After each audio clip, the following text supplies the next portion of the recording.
كان إنسان كيوت، حباب، بيحكي بالإنسانية، بالأخلاق، بالضمير. فجأة تحول لوحش، وحش كاسر، لا رحمة ولا شفقة. هذا الإنسان يعني يلي سبقوا للحيوان بأشواط كتير، بيحطوا الحيوان بجيبته اليمين لسه.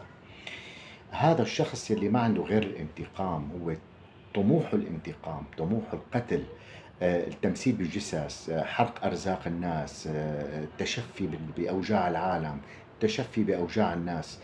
ما عنده هدف أمامه إلا الانتقام. إنه هذا الشخص كيف انتقل من الحالة الآدمية والإنسانية اللي كان عايش فيها لهيدي الحالة المتوحشة. إنه هذا السؤال يلي بيبادر على ذهننا، بيبادر بذهني، إنه أنا لما بشوف هيك نماذج متوحشة، إنه كيف انتقل، كيف فجأة قدر يصير مفرغ من أخلاقياته الإنسانية، ضميره، حتى ما في رحمة، يعني الرحمة ما عنده إياها.